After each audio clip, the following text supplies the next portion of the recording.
किसी घने जंगल में एक शेर और शेरनी साथ रहा करते थे। वो दोनों एक दूसरे से बहुत प्रेम करते थे। हर दिन दोनों साथ ही शिकार करने जाते और शिकार को बराबर बांटकर खाते। दोनों के बीच विश्वास और भरोसा खूब था। कुछ समय बाद शेर और शेरनी दो पुत्रों के माता पिता बन गए। जब शेरनी ने बच्चों को जन्म दिया तो शेर ने कहा कि अब तुम शिकार पर मत जाना, अब तुम घर पर ही रहकर बच्चों की परवरिश करना। मैं अकेले ही सबके लिए शिकार ले आऊंगा। और उस दिन से अकेले ही शेर शिकार के लिए जाने लगा और वह शेरनी घर पर ही बच्चों की देखभाल करती। बदकिस्मती से एक दिन शेर को कोई भी शिकार नहीं मिला। थक हार कर जब वह खाली हाथ घर की तरफ जा रहा था तो उसे रास्ते में एक लोमड़ी का बच्चा अकेले घूमते हुए दिखाई दिया। उसने सोचा आज उसके पास शेरनी और उसके बच्चे के लिए कोई भोजन नहीं है तो वह इस लोमड़ी के बच्चे को ही अपना शिकार बनाएगा। लेकिन लोमड़ी का बच्चा बहुत छोटा था जिसकी वजह से उस लोमड़ी के बच्चे को मार नहीं सका। वह उसे जिंदा पकड़कर घर लेकर चला गया। शेरनी के पास पहुंचकर उसने बताया कि आज उसे कोई शिकार नहीं मिला, केवल रास्ते में मुझे यह एक लोमड़ी का बच्चा दिखाई दिया तो तुम उसे ही मार कर खा जाओ।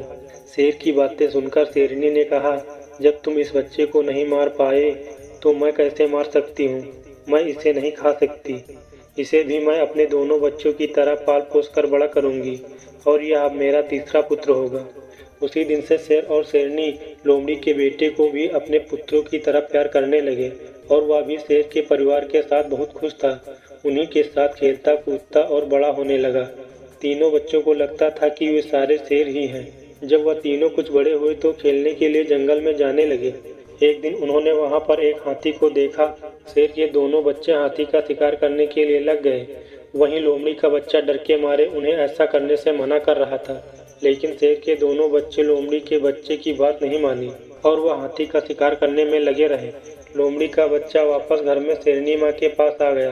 कुछ देर बाद शेरनी के दोनों बच्चे भी घर वापस आ गए तो उन्होंने जंगल वाली सारी बात अपनी माँ को बताई। उन्होंने बताया कि वह एक हाथी के पीछे गए, लेकिन उनका तीसरा भाई डरकर घर वापस भाग आया। इसे सुनकर लोमड़ी का बच्चा गुस्सा हो गया। उसने कहा कि तुम दोनों खुद को बहुत बहादुर बता रहे हो, मैं तुम दोनों को जमीन पर पटक कर दिखा सकता हूँ। लोमड़ी के बच्चे की बात सुनकर शेरनी ने उसे समझाया और कहा कि अपने भाइयों से इस तरह बात नहीं करनी चाहिए। उसके भाई झूठ नहीं बोल रहे हैं, बल्कि वो दोनों सच ही बता रहे हैं। शेरनी की बात भी लोमड़ी के बच्चे को अच्छी नहीं लगी।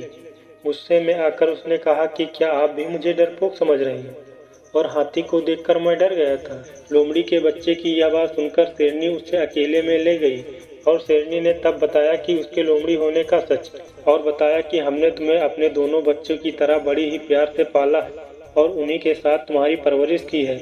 लेकिन तुम लोमड़ी वंश के हो और अपने वंश के कारण ही तुम हाथी जैसे बड़े जानवर को देखकर डर गए और घर वापस भाग आए। और वहीं तुम्हारे दोनों भाई शेर वंश के हैं, जिसके कारण हाथी का शिकार करने के लिए वह उसके पीछे गए।